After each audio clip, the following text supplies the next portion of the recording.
next sequence shows Martha cradling baby David in her arms, while Robert watches from afar, hidden behind a tree.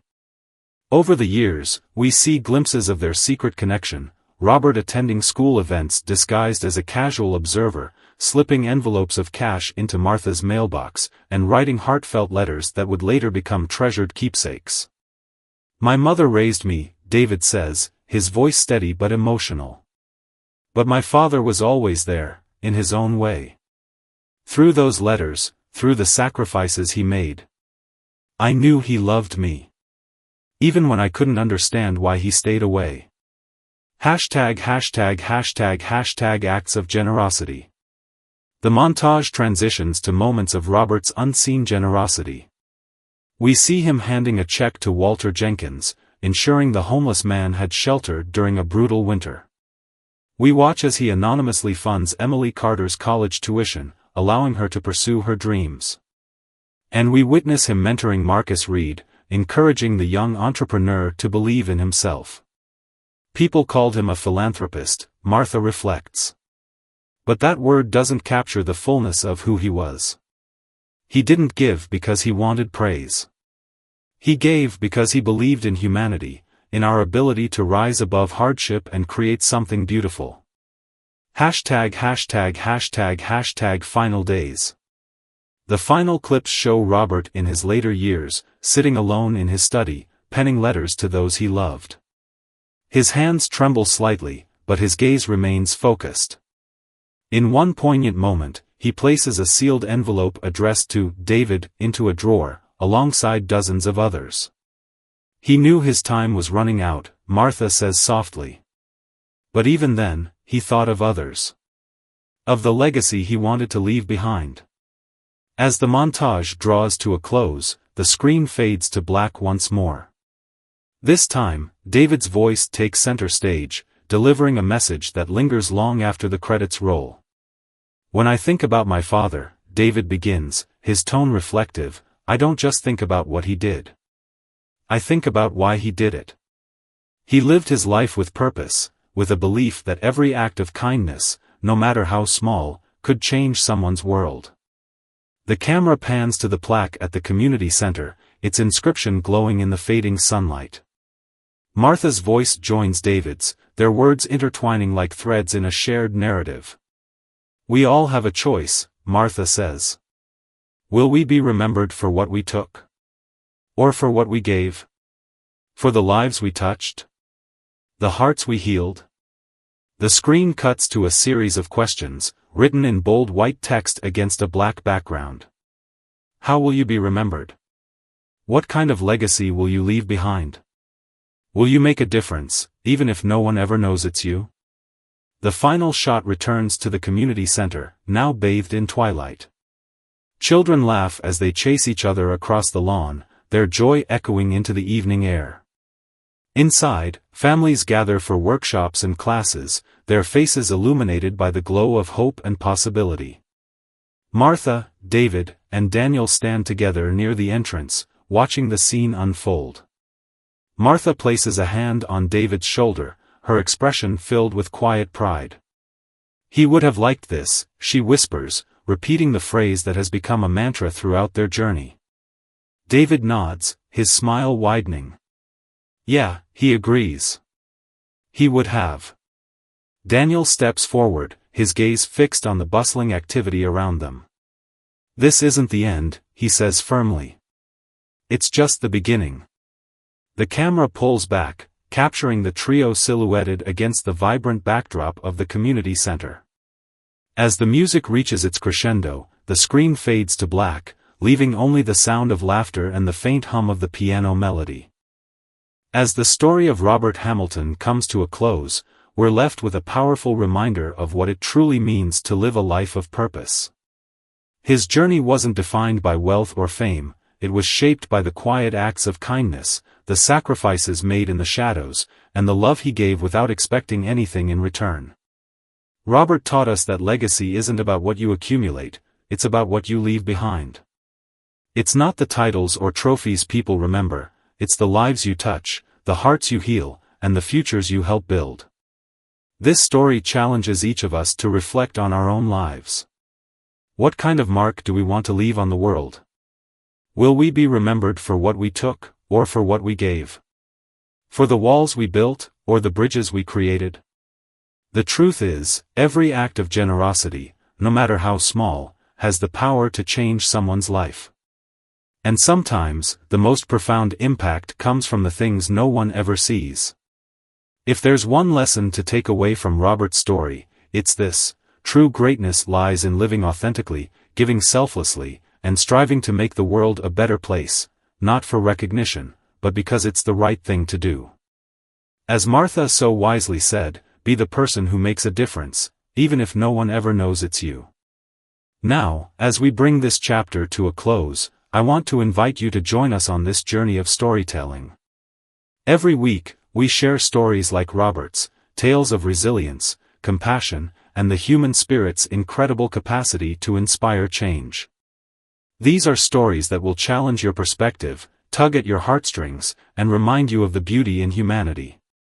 If you found this story moving, don't miss out on the next one. Hit that subscribe button and turn on notifications so you never miss an episode. Share this video with someone who needs to hear it today, because stories like these have the power to spark conversations, ignite action, and remind us all of the difference we can make. Thank you for being here, for listening, and for allowing Robert's story to inspire you. Together, let's carry forward his legacy, one act of kindness at a time. Until next time, keep asking yourself, how will you be remembered?